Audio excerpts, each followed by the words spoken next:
So, welcome everybody. Today I have a very exciting guest. Her name is Andrea Davis, all the way from Canada, and she has her a lovely company called One Smart Cookie Canine Services. Love the That's name. right. And she's going to tell us all about what she does and how she does it. And the theme is all about proprioception and balance in dogs.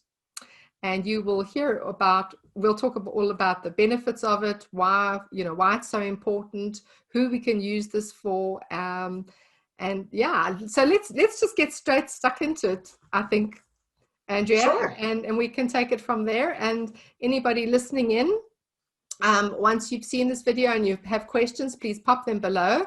And Andrea and I will come in there and answer. Possibly Andrea will do most of the answering, but I might be able to pop in there as well. And also we'll pop in the links below of how to get in touch with Andrea at the end as well. So thanks very much for coming on, Andrea. Thank you for And having me. please tell us about yourself and how did you get into this? Okay. Well, as you said, I'm Andrea Davis. I'm from Alberta, Canada. And I have One Smart Cookie Canine Services as well as licensee through Canine Fit Club. So I was one of the first in Canada to take that program. And what it is it's combined human fitness with canine fitness. Brilliant. And that's the most of it. In that, my background is personal training, group fitness, performance nutrition. So I started that professionally about 2002. So it's been almost 20 years. Animals, obviously, a huge passion of mine as well. I have two dogs.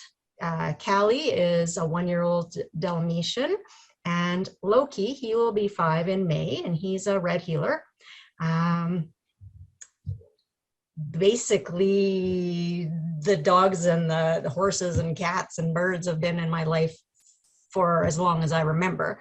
But the training aspect of them didn't come in until I ended up with some injuries, both arms, biceps, bicep tendons, so lifting, twisting, any of that kind of stuff, a lot of hurt. So you can imagine trying to run group fitness classes doing that kind of thing, very painful.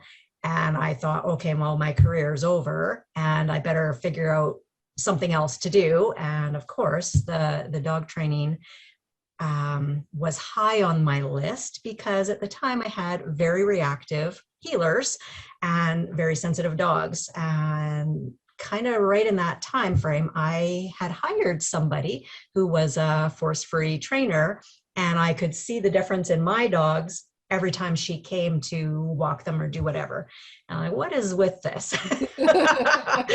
So she got me on that path, and I became a certified dog trainer and discovered all the different ways of training and adopted force-free for myself. That is just what resonated the best with me, even though I didn't come from that background.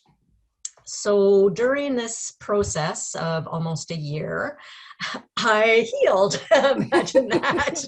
So still loving fitness and dealing with the human variety, I decided I would combine the two, and that's where the Canine Fit Club got into it. So I went to Chicago and did training there, became a master trainer, and the rest is kind of history. I have so many courses on the go. I will probably always have so many courses on the go. I love learning and being able to share that, just share it with others as well for their benefit, their dog's benefit, and then of course for my own dog's benefit. Right? Yeah. So I hope I've answered the question. Yes, that was awesome. Right. Thank you. There was lots in there, although I've known you for a while, there's lots in there I didn't know. So thank you. Okay. And yes, you're going to have, I'll have to get you on again at some stage to talk more about the human canine classes as well, Right. because that's really something interesting for me as well. Yes, Because doing yes. things together like that must be really Oh, fun. And you have to have a sense of humor with it, right? Like that is, don't go into it thinking your dog's just going to sit there, because what's the fun in that, right? Yeah, they're not. Oh, brilliant. Okay, so our theme today we're going to talk about is balance and proprioception.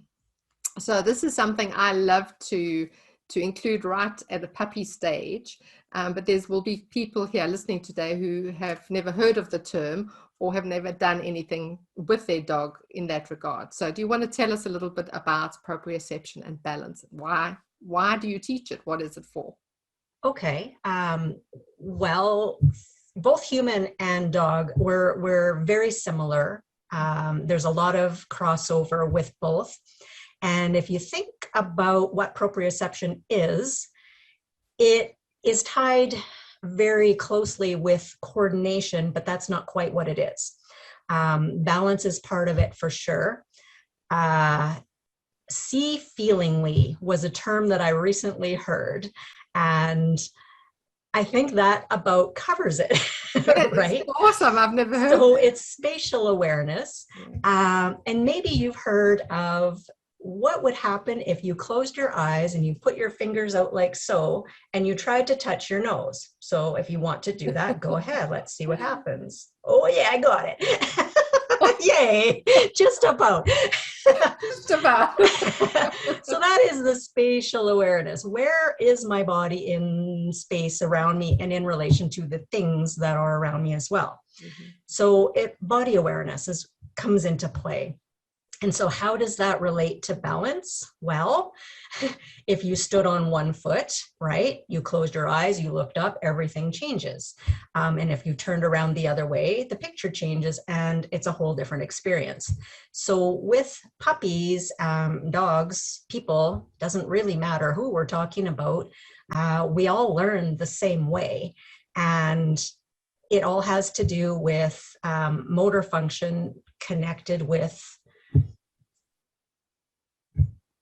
how the body or how the brain is wired and physical movement. So when we add elements of instability, surfaces, all those kinds of things, we're affected. And what that does is it creates little neural pathways, and it allows us to adapt quicker, faster, easier to multiple scenarios. So injury prevention for one, right? Yeah. Confidence. There's a lot of things that we can throw into this. Yeah. So that might be going too far, but no, but that's there's perfect, a lot to unpack here. Yeah, it is, and it's as you say, but it's basically learning how to be in the world. It's learning how we are as a person, as a being, as a dog. Where is my front legs, where are my back legs, where is this, that, the next thing? And we take it for granted so many times. I see people taking their dogs for walks, and they sort of if they're in a town, in a city, let's say they normally walk in the country and they're walking in the city, and there is one of those metal grids, for instance, the air vents or something, or they go up and down stairs, and you see that you can actually physically see the stress on these dogs' faces. Was like, what is this? How do I navigate this? Because they've never done anything like that before. And as you say, but the more you do it when they're younger, the more easily they can adapt to different situations or different environments. And we can't expect them to simply adapt without that, because they haven't, as you say, they don't have the brain networks. They haven't built those neurons and those connections yet in order to know what to do. So it's so important to start it off. So you have puppy classes where you introduce it already there. So what kind of things do you introduce to the puppies? I have a lot of inflatable pieces of equipment. And it matters, of course, the size and how unstable it is and the age of the puppies. There's a lot of factors there, but for the young ones, I would do hoops, just laying on the ground, held up, easily, if it was bumped, they would go flying, right? So a lot of the hoops also have beads in them, so they make noise. There's sticks. So basically, I go to the dollar store and I take all their sticks that screw into the ends of the broom. So they're missing a whole bunch of those, but they're colorful and polka dotted, and it's just fun, right? And those get laid in just lines or different patterns, depending on what we're doing. So it's kind of like the precursor to any kind of cavaletti work. So they step over them and they might roll, yay, right? So the next time they go over, they're a little bit more aware of, oh, I need to actually step over that thing. But if they happen to nick it or hit it, it's not going to hurt. It's just, I'll remember that for later, right? It shows them to pick their paws up and their feet. So that's hoops, sticks, the inflatables like the fit bones. There's ramps that are really easy. There's little knee pads at the garden in the dollar store for knee pads. Those are great. They might move, but they're a little bit squishy. Those are awesome. Yoga mats, there might be like the tin pans, just for a sound and slip. I have, it's from Kurgo. It's a bridge or a ramp, I should say, that goes for vehicles, right? So it folds in the middle. It's kind of a sandpaper. Yes, I have one of those. Yeah. And though that's awesome. So that's one of the very first things puppies get to do is go over that. I call it the bridge, but it's really just a ramp to get into vehicles. But so if and when they ever need to, they've already practiced on this thing, right? And then you just can start elevating it. I have pop-up tents, balls, climbs that are low, climbs that are high, not for them to get on, but sometimes they like to go underneath them, or it's just another obstacle when they're running around playing with somebody else, that it's a way to get away, right? This is a barrier, or Exactly. What else do I have? So I'm all kinds of things. I'm going to see if I can do this. I'm not sure if it'll work, but I'm going to see if I can pull up one of the videos that you have. Sure. So keep talking about it, and I'll see if I can pull it up, because I absolutely love this. Having puppies in a room. Normally when you go to dog classes and the puppies are all just lumped in a room together or whatever, and they've got nothing to do except concentrate on each other. And I love watching your videos, because they, as you say, they've got things that they can run through, behind, around, etc. And they use these obstacles, Absolutely. And I just find it so important. Absolutely. So tell us a little bit about that, and I'll see if I can find a video quickly. Sure. So the playpens and all those things that are there, I mean, not every puppy is going to be a match for every puppy either. And some need a little bit more time to warm up. So when you have a couple that are running around, jumping in the hoops and playing, you've got some ones who are back a little bit, just kind of watching the action, and they should be allowed to do that. But all this stuff is interactive, and it allows puppies to explore and, again, create those neural pathways we were talking about, having a good time, burning off some energy, but at their own pace. So we never force anybody to do anything. If they just want to hang back and watch, there's a whole nother place for those dogs where they could be even behind a barrier and just watch the entire time, and might do their own little, here's a hoop and here's a ramp to go over, and here's a baby tunnel of some sort, and they can do that. But for the most part, all this stuff, like you say, just throwing puppies all in, it's too stressful, right? They need breaks, and they're not always a match, like we say. So it's going to backfire very quickly for a lot of the puppies. Okay, so let me see if I can. There's so many great videos, and we'll definitely put your your link at the end here so people can go and have a look.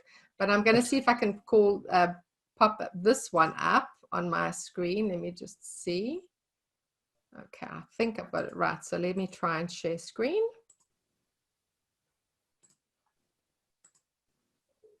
Okay, tell me if you can see that. I can see stuff. Stuff. There's some puppies. Oh, Riley and there Buck. We go. Yes. So there the puppies are, and as you can see, all the equipment in the back there. You've got some phones, and you see, I mean, they're using the equipment completely on their own. They're exploring it, having time to go back and say hello to. Yeah. Screeching around the corners. And yeah, that's probably me laughing in there because it's funny, right? They're having fun. I'm having fun. Sure. Yeah. So it's really, as you say, you know, it's about having so much. Okay, I'm going to stop sharing now. It's about having all that fun and equipment to, you know, to explore and to be around so that they're comfortable around that kind of thing. Exactly. And at the same time using it as part of their play. Exactly. So I think that's really awesome. Oh, I need to just stop this now. It's playing in the background. Sorry. Fun going on. Yeah. Yeah. And that particular video, so there was 5 little puppies in that one. There were 2. That must have been week 3. I'm not sure when that was. So I was doing those in blocks of 3 so that the puppies could get used to each other. And because you never know, like week 1, nobody wanted to play with anybody. And it was, they ran and they chased Jason mostly, right? That was the fun game. So Riley, the little bulldog, she was super comfortable because she had been there before, but the other ones were, I don't know about this. So Jason was the entertainment. He would run and they would chase him. And that's how they kind of got eased into it. So they were very interactive at that one. So that must have been week 3. Lovely. So sometimes it takes a while just because the first one isn't everybody's playing and having fun with each other. It's okay. Yeah. Brilliant. Yeah. So, you know, one of the things you mentioned there, we talked about different personalities and some being more shy than others, etc. And tell us about, you know, what can these so the more exercise kind of ones now, not just the play, open, free play, but doing actual exercises, learning to go over things or through things, under things, around things, etc. How can that be different, let's say, for a puppy who's a little bit anxious and fearful and a bit nervous to explore new things? Right. And then other puppies which obviously just plow through it and show no coordination, or that it's even evidence that it's even there in front of them. Exactly. So for the very cautious ones, they are a little bit more laid back. They are fearful, which is where it's coming from. It's coming from fear. They don't know what it's going to be. So there's huge potential for the human canine bond to happen at that point, because we can create positive associations at the puppy's pace. And this is any age really for any dog. But we don't push them.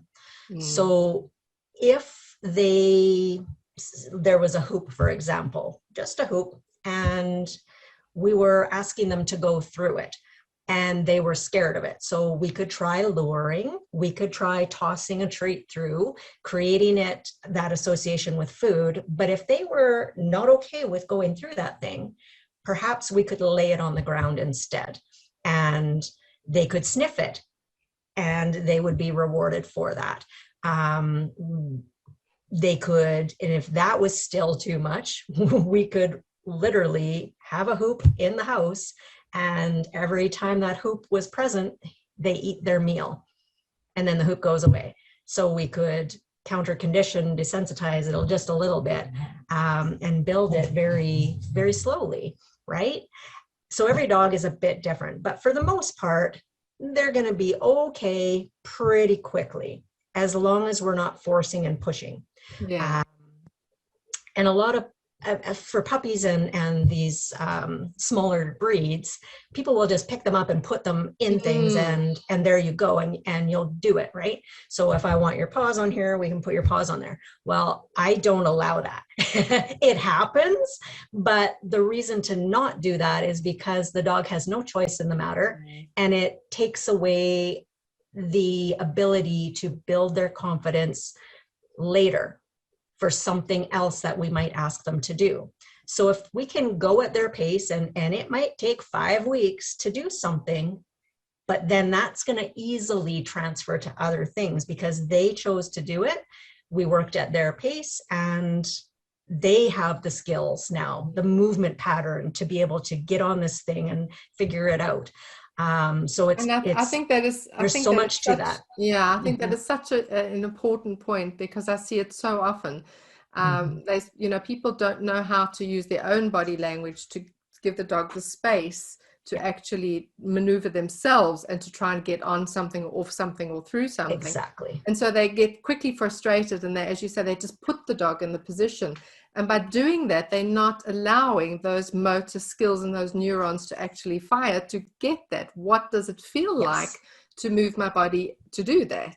And as you say, it doesn't help. It really doesn't help their confidence, and it certainly doesn't help the whole learning process as well. Exactly. So it's giving the puppy the time and the space and the confidence to allow them to explore it themselves, so that they're doing that learning in a safe environment. Exactly. So I love that. And it does develop patience in us, right? We become better communicators because in general. We're so impatient when it comes to things like this. Why don't you just, I'll just help you. It's easy, right? Yeah. Well, just because they're scared of that. I'm scared of certain things too. And if some big giant picked me up and just stuck me in there, like what? That's probably not helpful. No, it takes away all the choice and confidence. So I've got one little video I think I found here. Let me see if I can share this one. Sure. This is just looks like a young retriever learning to go over a ladder and through a little tunnel. So let's see if we can get that one. Oh, yeah. Let's see. So little Lenny. Yeah. So through the little tunnel, in the hoop, over the ladder, bum, bum, bum, and to the other side. I thought that was really sweet. Yeah. That was a really sweet one.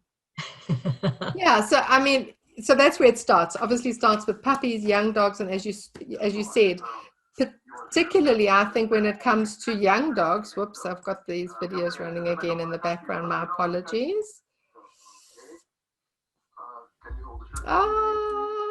Sorry, everybody.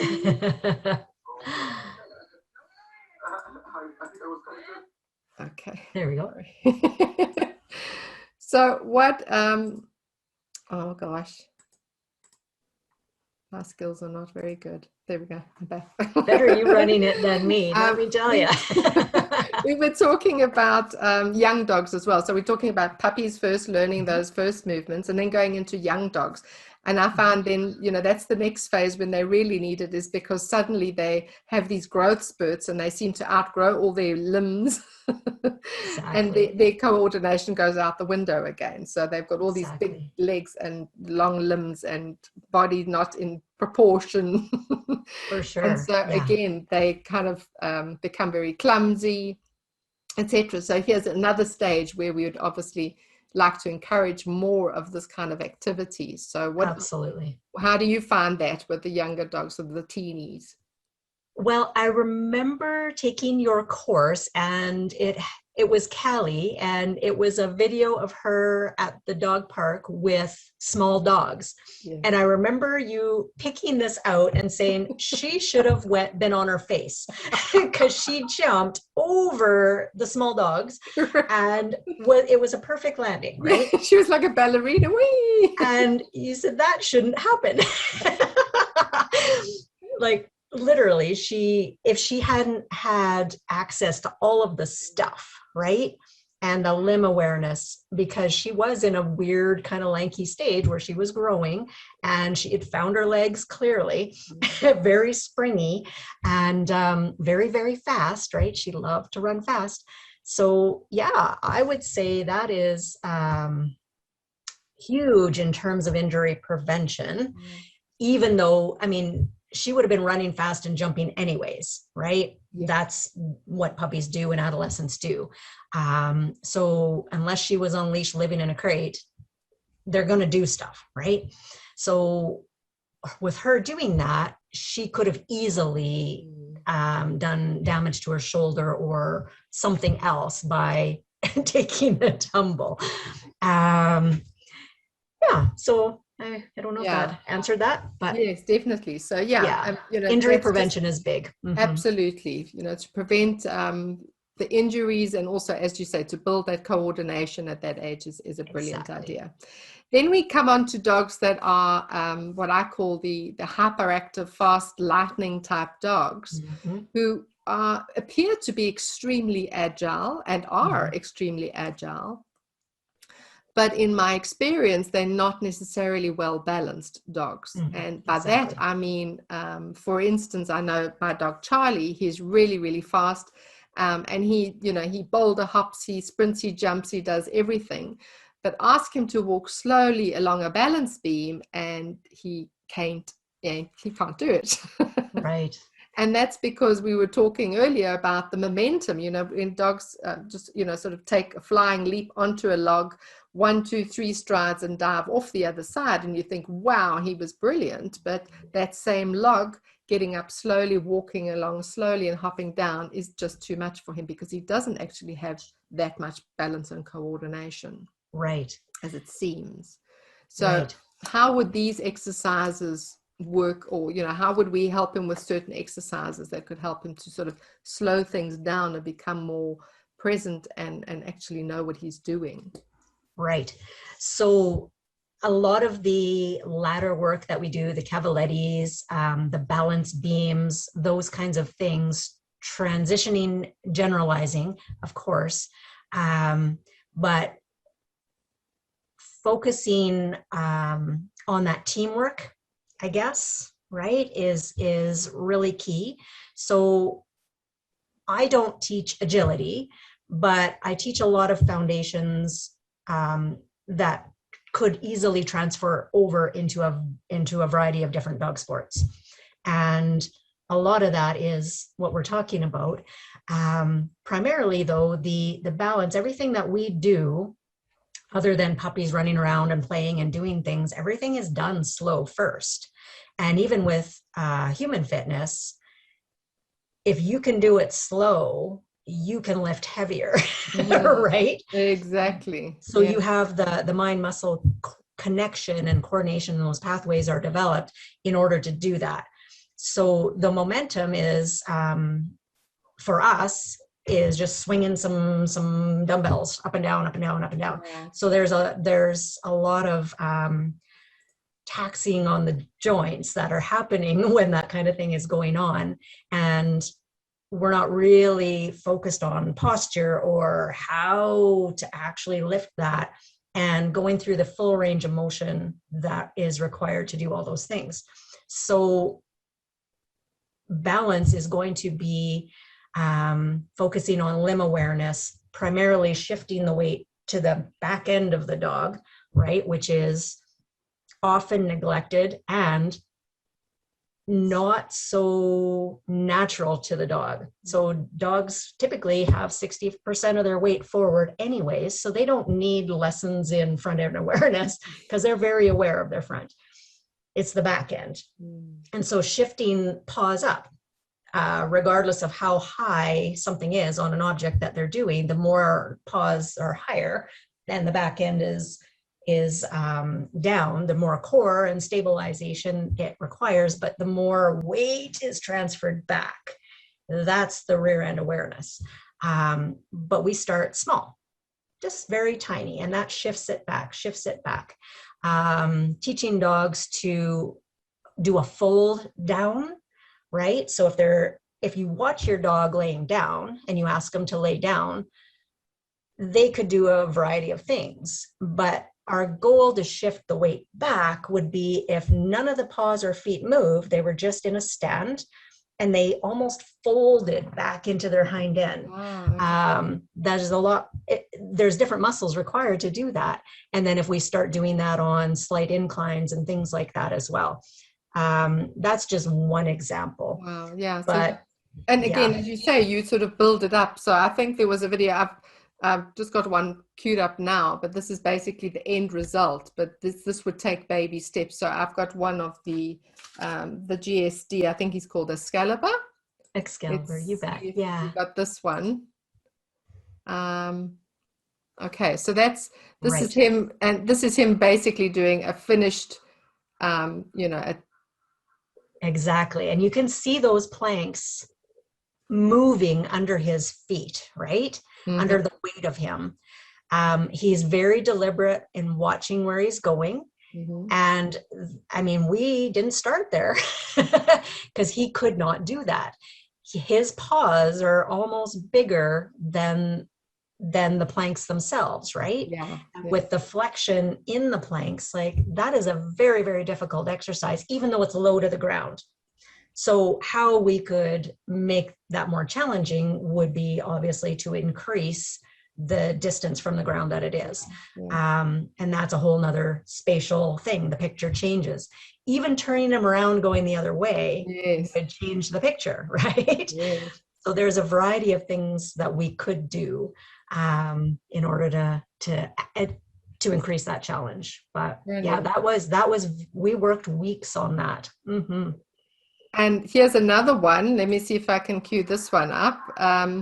This is one of a can corso. I forget his name. Link, I think it is. Link, you bet.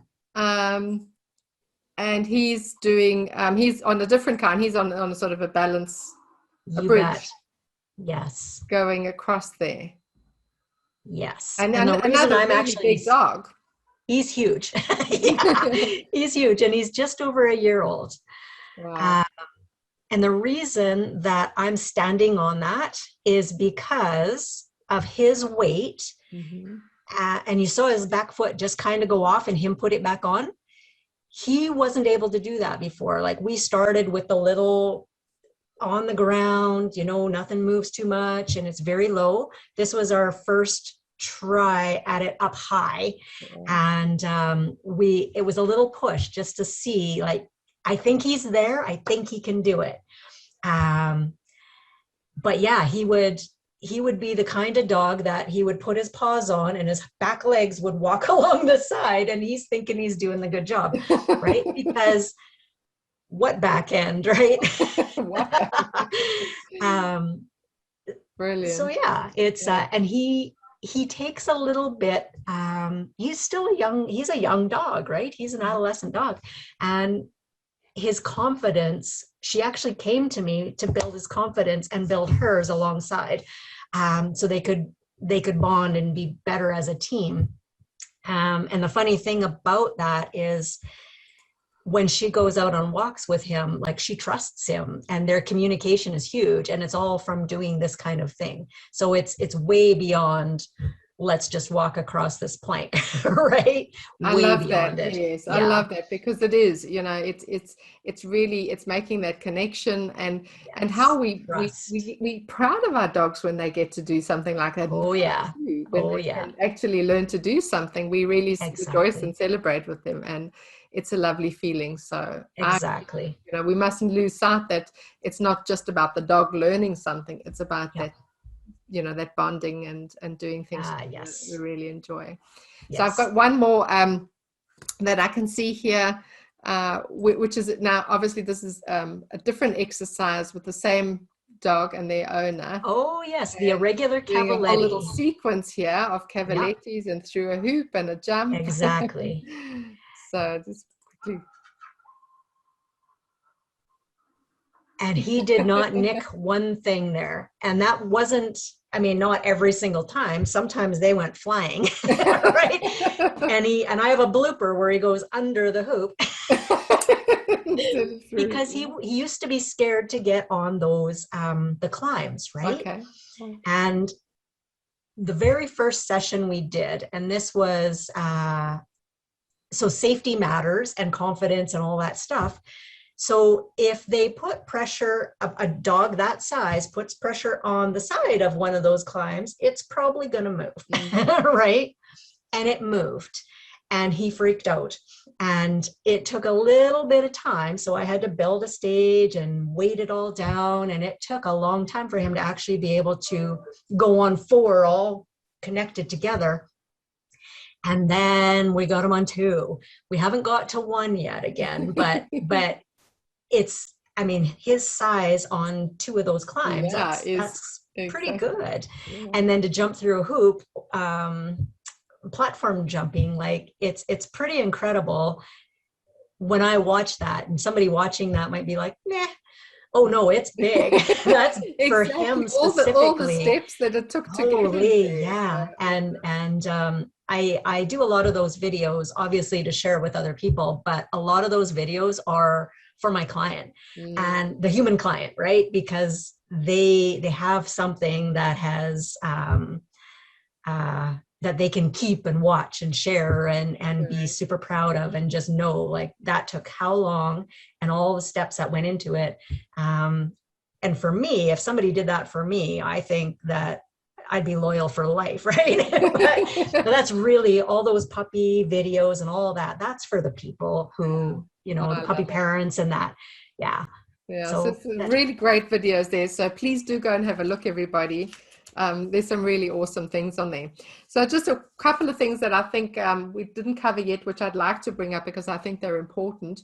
We talked about dogs putting so much of their weight forward, as you mentioned. And I think there's 2 things that stand out for me. We have, you know, I have so many clients that come to me about their dogs pulling on a leash. Yeah. And this is a whole topic that's going to be another discussion at some time. But it's really all about, for me, it's about that the dog needs to learn to walk in balance, because very often they are just leaning into the leash because they are unbalanced. They want to move faster than we do, perhaps. And they've never actually learned how to, you know, sort of stop, slow, and keep themselves in balance all the time. Right. And I think these exercises are so important for that. Absolutely. Yep. So the bonding, first off, right, correct, with their person, so that they actually want to be with them.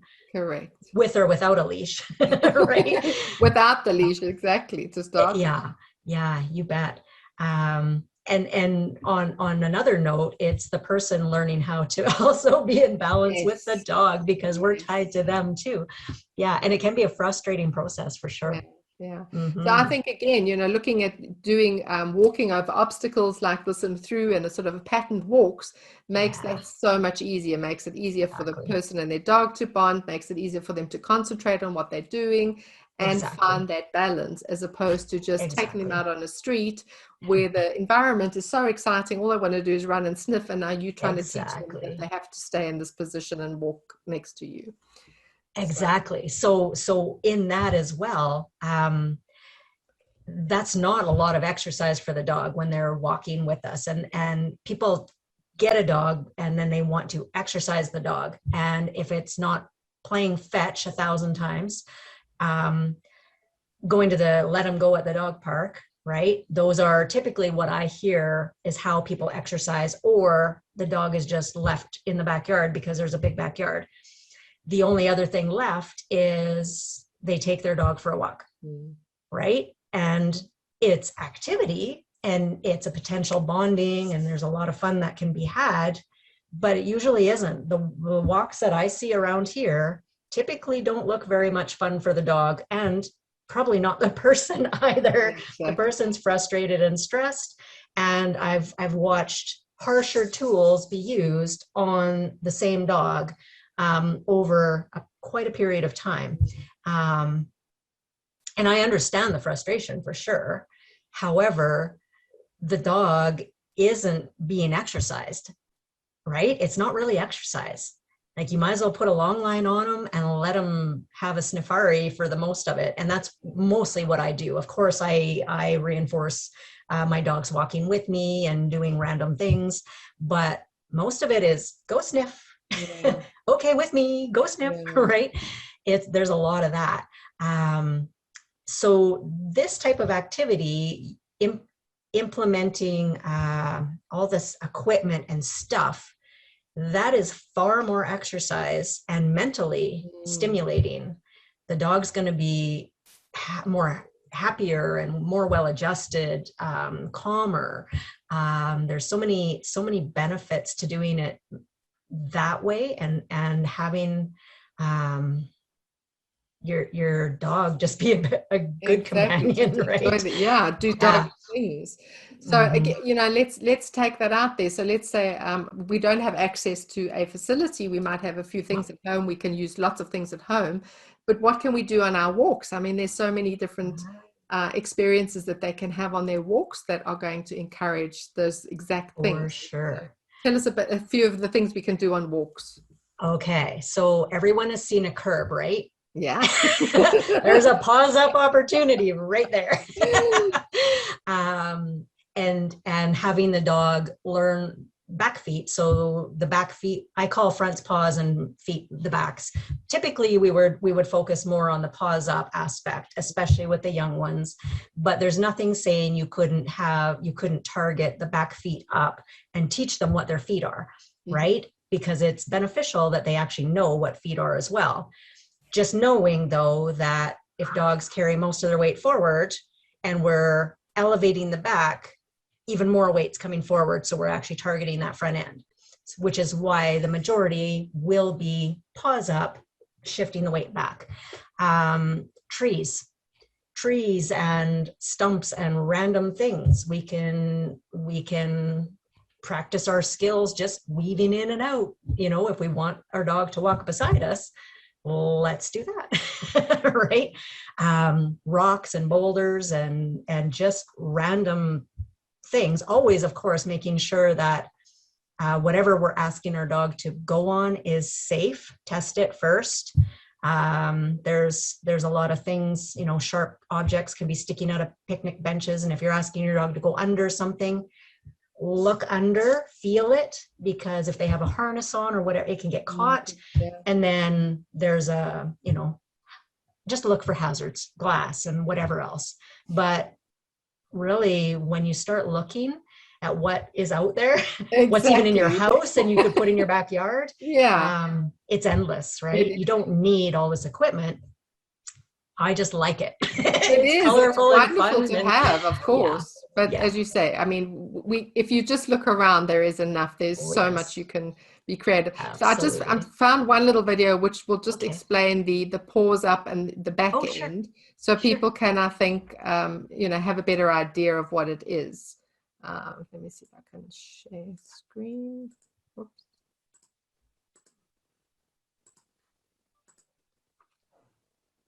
So can you see this one? Is that the correct one? Sure.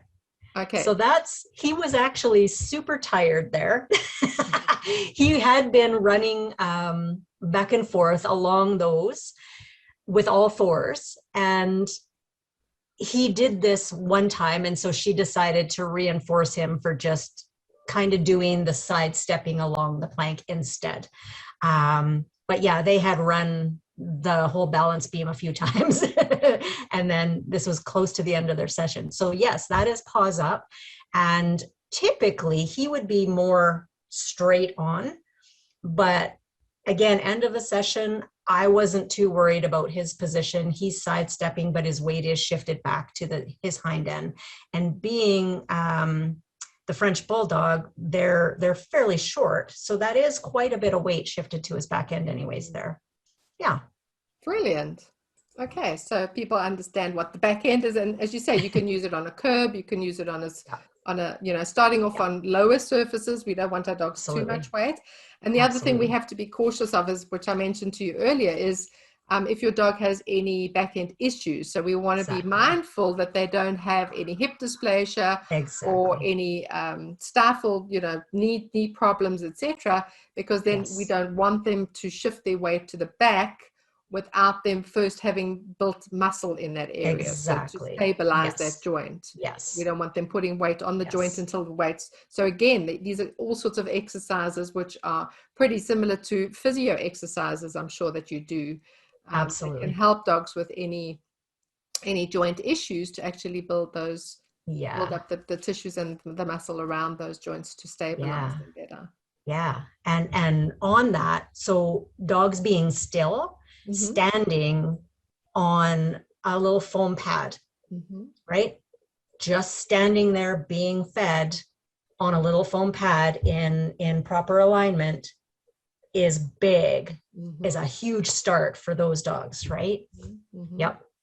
In a lot of different ways, Yeah. because So, it's a little squishy, yeah. right? And so there's a little bit of shift, but it's not too much. And that's, as you say, again, coming back to the baby steps, because I've Yeah, seen people say, oh, well, I need to do something for my dog, and they put them on this huge balance cushion, one of those fit bones, and it's just way too much to start with, because it exactly. can't be feeling safe for the dog.